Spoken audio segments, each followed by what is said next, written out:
Welcome, everybody, to our God Talk. I've got Jerry and Kelly, and I am Misty here, and we are excited to be back. The holidays have kept us away for a couple weeks, and as we've been sitting here together, we've been trying to reorganize what the year 2020 is going to look for, but how do I want to say that? Like, for all of look us. For all of us. Thank you. Look like for all of us. Thank you.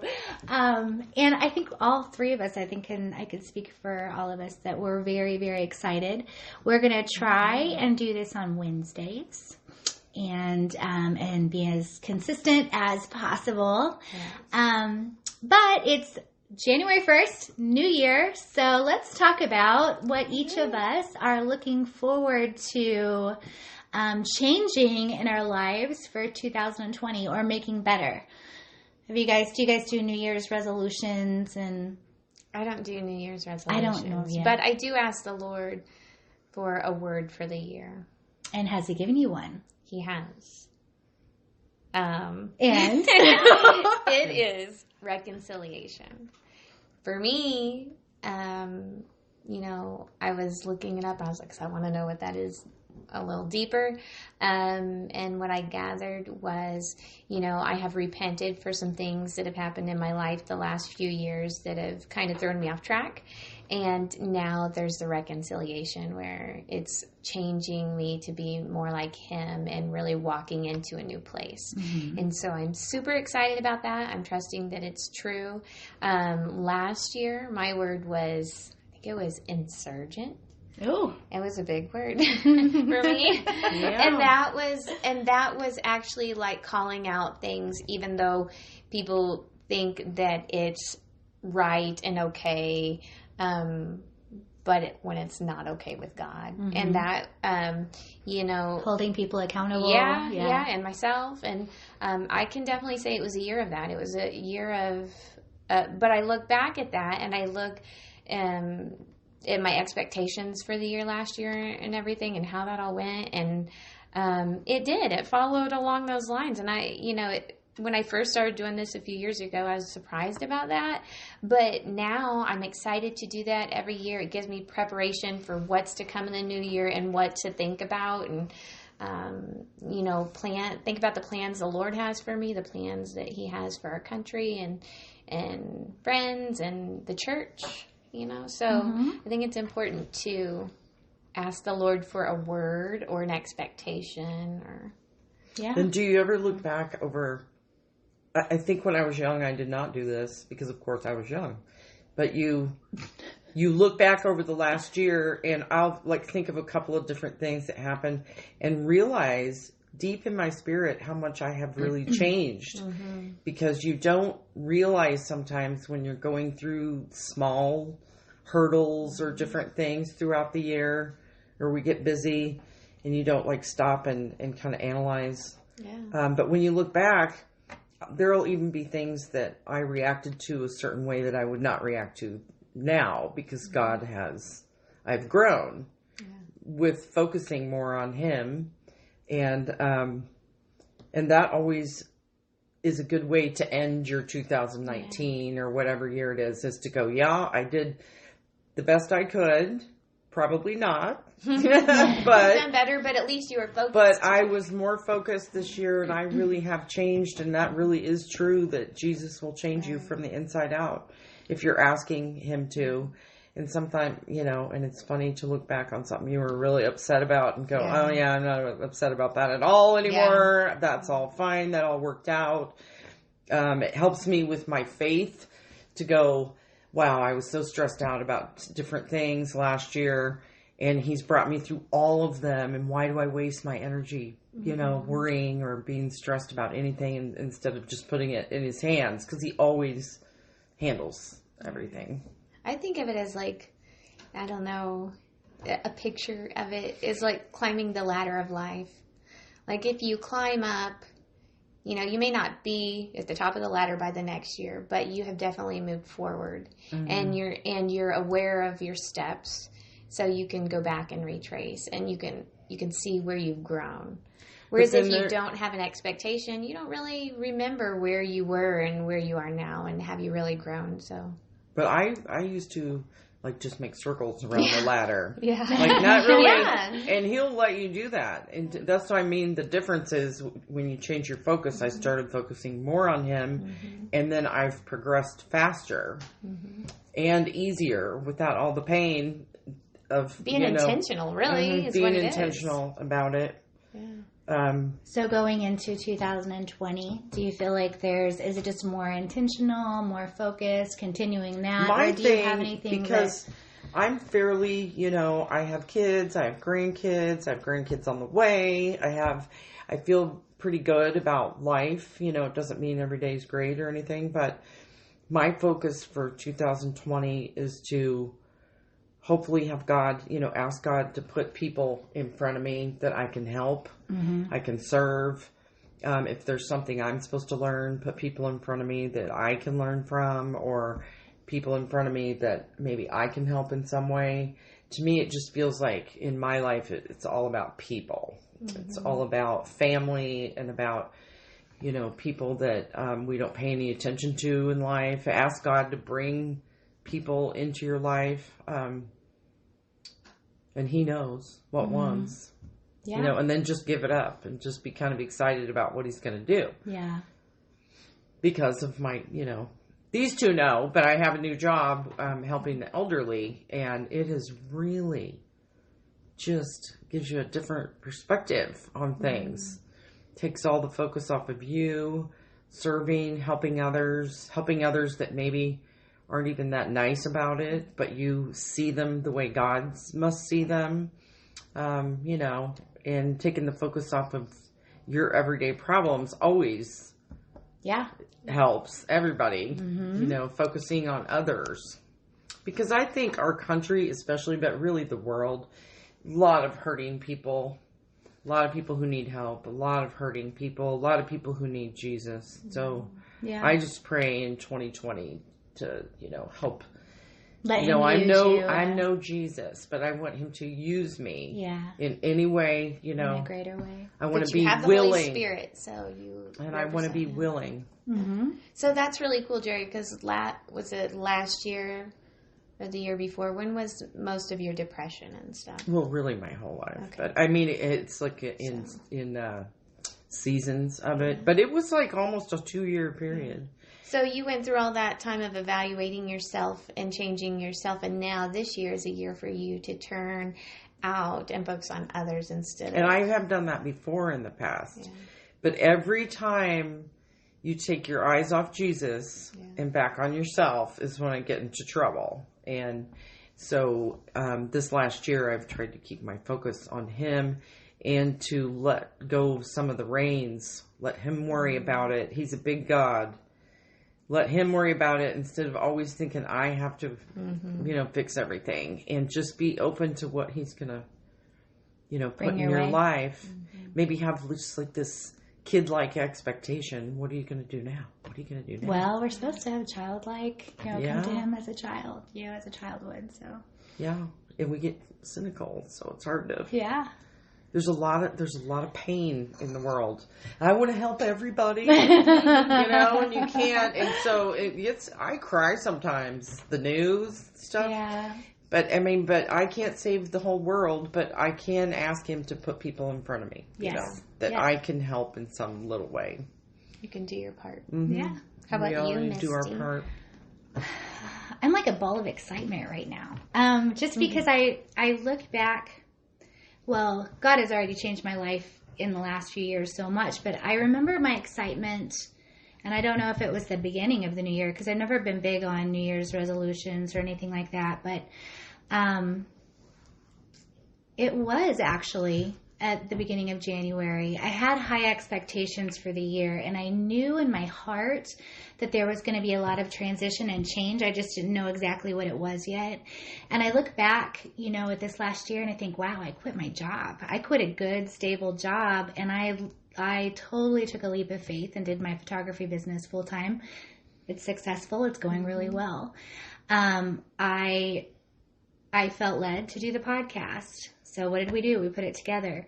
I have this other thing that I do outside of, that has to relate to my job. So I have this administrative thing that I feel is a gifting. And I get excited when I think about projects. I get excited about how God can use me to move forward. And I feel like he has, but now this new year, I'm like, okay, next level, let's go, and how are you going to use me this year? And I don't know. I have that expectation in my heart right now. I don't know what he's going to do. I felt that this time last year too. Like, what are you going to do, God? Let's see where you're going to take it. So I'm excited about the podcast. I'm excited about some new things that we might be doing with that and how God can use that platform. What he's been working on, I believe, for me this year is trusting more. I feel like I've had a lot of faith and I feel like I've trusted God in a lot of areas, but I don't feel like I've let go of the fear completely. So my goal is to let go of every ounce of fear so he can use me at even a greater level. And that goes forward in every aspect of my life, relationship wise, finances, ministry, whatever.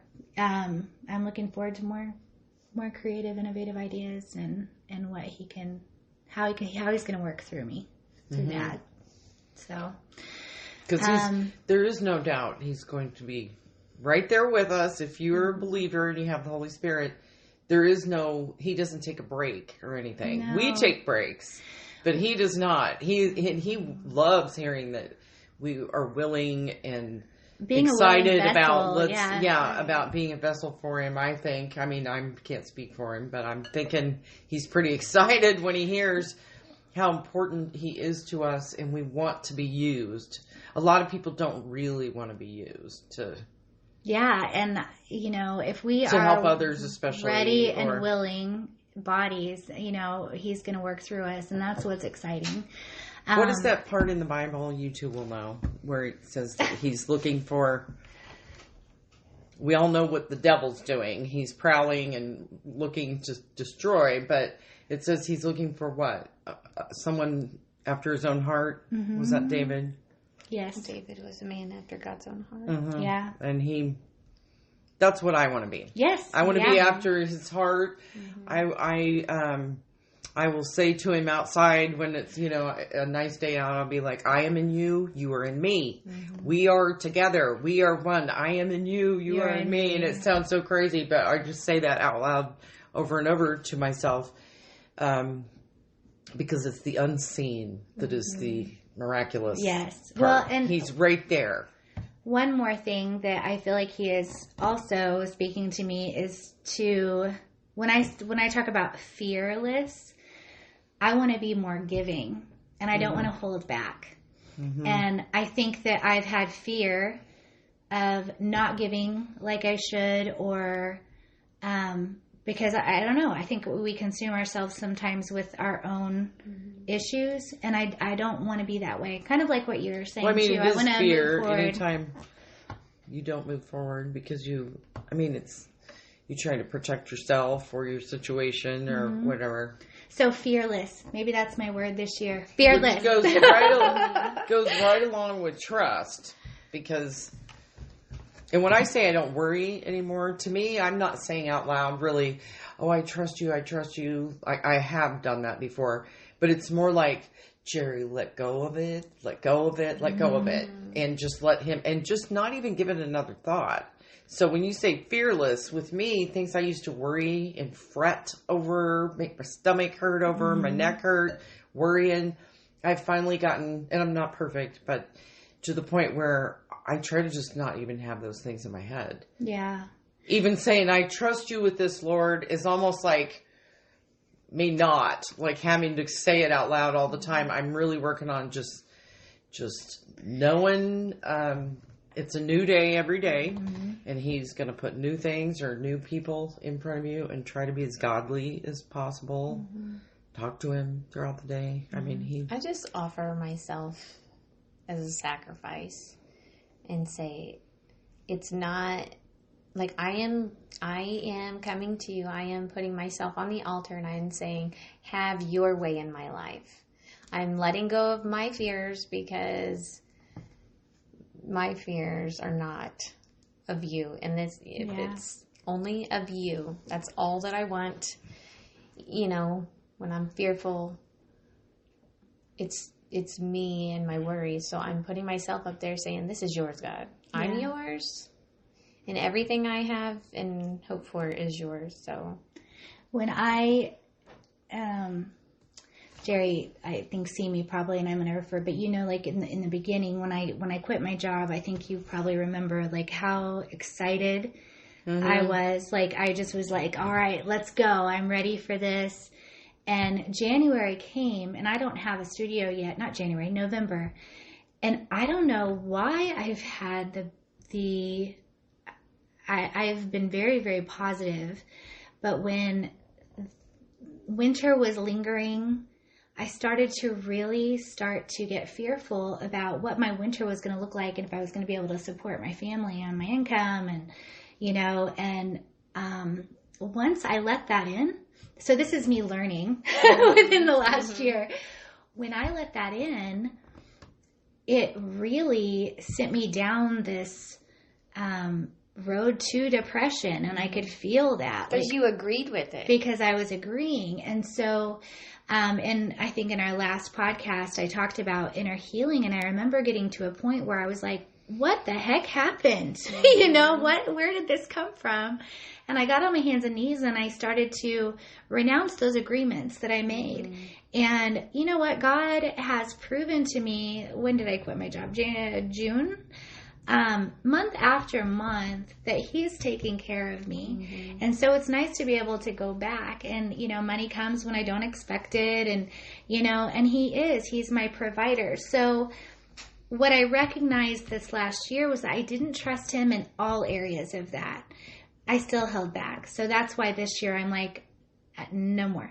It's all or nothing. I am not going to allow any little agreement like that to creep in, because it really didn't feel good to start having doubts when I should have no reason to have doubt at all when he's been there for me. So it's kind of human nature, though. I know, it's really fighting against your own human nature, your really. Own flesh. Yeah, is what you're fighting against. Yeah, because you can't really. I mean, I know I can't be free of all fear for the rest of my life, just because there will be things that come up, but you get better and better and better at it. And what you just said a minute ago, that's how I feel is, excuse me, how can I look back over all the things that He has done for me and brought me through, and the signs He gives me and the different things, and then doubt at all that He's going to. I mean, sometimes I laugh and go, yeah, I really could have trusted you with that, huh? And not worried about that, because look what you did. But it's a process and you get better and better at it. So, but fear can make you go way into the abyss.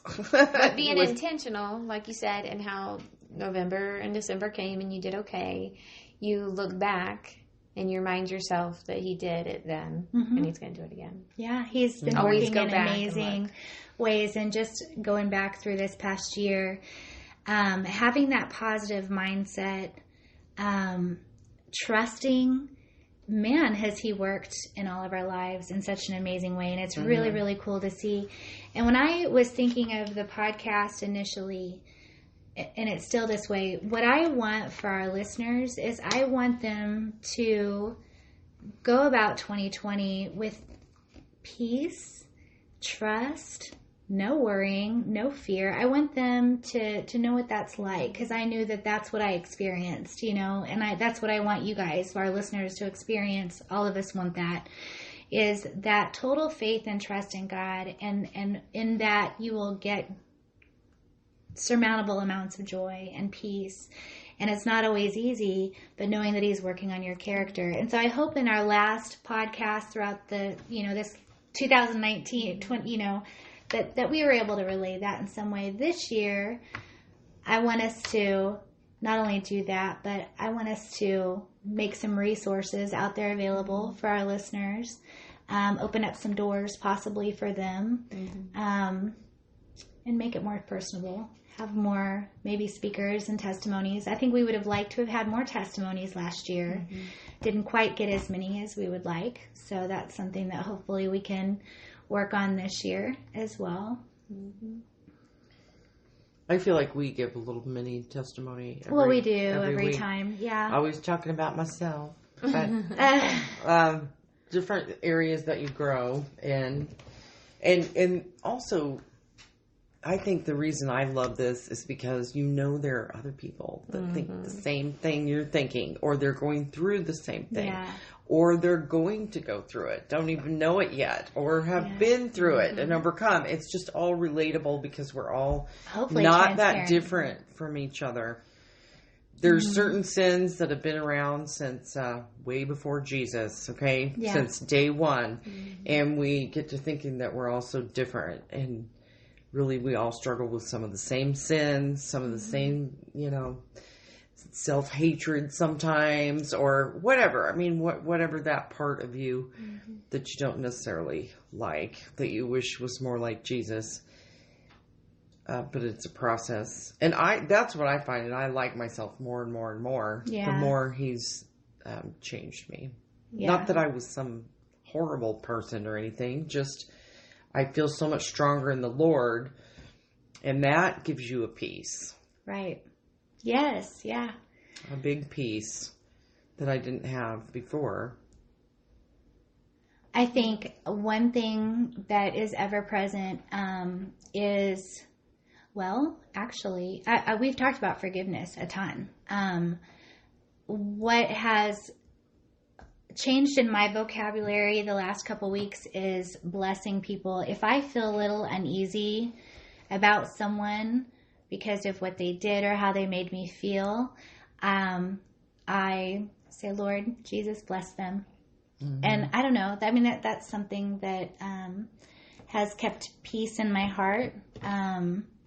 If somebody lets me down or whatever, Heavenly Father, just bless them today. Just keep on blessing them. And there's something different. I mean, I could forgive them. I mean, to me, it's essentially the same thing. Well, it's changing your perspective. Yeah. It totally makes you feel different to pray for somebody. That really doesn't make you happy, And I will say to God, now you know that I don't mean this, right? You know this, God, that I do not really mean this in my heart. I'm not quite there yet, but I'm going to say the words because this is what you tell me to do. This is what I'm striving to do. And I am going to try to see him how you see him and just forgive him and help me to love him. And he knows I don't really mean it at the time because Are you able to go back upset. later? Yeah. And really do it? That's what I'm saying is that when you pray for somebody, by the time I'm done praying, I already feel better about them than when I started off. But that's how I start off is, all right, I can feel you telling me to pray for this person and I do not like them. And you already know it. So I'm going to say it out loud because you already know it. You already know what I'm thinking. But we're going to work on this. And I want you to teach me to love them. I think that's powerful because that's releasing your right. I mean, sometimes we do have a right because somebody has wronged us. But the whole thing is giving up your right. That's being a Christian really is giving up your rights. When Jesus died for you, you take on him now and not yourself. And I'm so proud of you for admitting. In the past, I'm very real. I had and done God that. would know that I was full of it. I if I used to tried do to do that. some lofty prayer, he'd be like, "Who do you think you're talking to?" I used to do that, but I don't. So I just talk to him like I really am thinking. But it's powerful because you are confessing with your mouth, and it's kind of like by faith. You're going to say it, and then you're going to walk in it. Yes. It's going to bring you to walk in it. Well, and also, the more I pray like that, the more I feel like I know him better. Like, I know him now. I'm sure he loves your honesty. I can say, God, you know that. It's real. And Misty knows this because I will say, okay, Misty, I prayed for them. You know I did not want to. But I mean, we are supposed to. He never says, do it when you feel like it. That's right. I think it's important to know that what you put out there, you should expect in return. Mm-hmm. And so, going about with a positive attitude and putting to rest any negativity that you might have outwardly to life or to people. Mm-hmm. If you love, you're going to get love in return. If you forgive, you're going to get forgiveness in return. And I think that's really important. If you want more in your life, if you want more peace and you want more joy, then put it out there. Don't hold on to grudges. Don't hold on to bitterness. Don't hold on to anything that is really toxic to yourself. And because remember the podcast where we talked about God's concerned with our hearts. Yes. And he doesn't really need you to forgive somebody. It's you he's concerned with. He's concerned with your heart and any stumbling block between you and him. And we forgive to be closer to him and to release it, get it out of the way. Yeah. And I'll think about my own sins and I'll go, oh yeah, I better be forgiving everybody. Because he says, you're going to be judged how you judge. So I'll be like, all right, if there's anything judgmental in me, take it out. Don't do it painfully, but take it out. Because I don't need to be judging anybody. I want to be full of love. I want Jesus' love to exude from my pores. That's what I want more than anything else. I guess that's what I was trying to say in a long, drawn-out way. Is that 2020, with, like I was saying, put people in front of me. I just want to be loving. I want to be able to be, Jesus is always loving. And I want to be more like that. I want to represent that. There's a lot of different people I have all around me. And if I could do one thing, I can show love. And that's definitely huge in 2020 for me. I want to be less selfish. You want to be less selfish. I know, more giving. Yes, you're right. You don't seem selfish at all to me. I just told you girls this morning, I looked back at this journal I found 10 years ago and I was realizing that I was selfish then. And like I said, I have grown. But we're all selfish. I know we are. I know. Yeah. I have grown and I have let things go. But I was kind of surprised and sad to say that 10 years later, I still got some of it. But I did climb the ladder. I did get rid of a lot. So it just means I'm not done yet. Oh, we're never done though, right? Yeah. Right. It's exciting. Being intentional. Yes. Mm-hmm. So and to be more aware. I think that was the other thing, is we go through life, you've got your problems, you've got I shouldn't say problems, you've got your everyday things, chores, things you have to do, responsibilities. It's easy to walk through life and not be aware of what's going on around you, or maybe God tried to put a person in front of you and you ignored them because you're too busy. How many Christians are walking around? This is the year 2020 vision. And I really feel like it's a year for God's waking at the church. I'm praying that he's waking at the church, because so many of us Christians are walking around with our heads down, thinking about ourselves and how selfish we are, and not focusing on God's plan for our lives to reach other people, to do the things he has for us here, to rise up as a church and do what God has for the church to wake up. I'm so excited. Yeah, I am too. I'm excited for too many things. Yeah, a ton of stuff. So, anything else, you guys? No, I think that I've gone down enough rabbit trails today. It's all about rabbit trails. We just focused on the new year. Sometimes that's fun. It is fun. Yeah. But just hoping everybody listening and all your families and friends and everything have a wonderful new year. And put Jesus first, and he will do amazing things. Yeah. Maybe people could comment on some of the things like, that they are looking forward to and what they want to work on in 2020. So we would love to hear your comments. Not here, but we'd love for you to post your comments on the Facebook page or the podcast.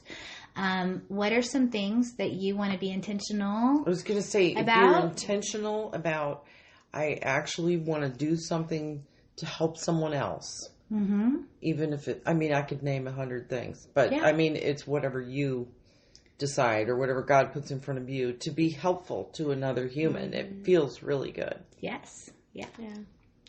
Well, thank you guys very much and have a blessed week. And we will be back on Wednesdays instead of Thursdays. So Okay. take care, you guys. Happy New Year. Bye.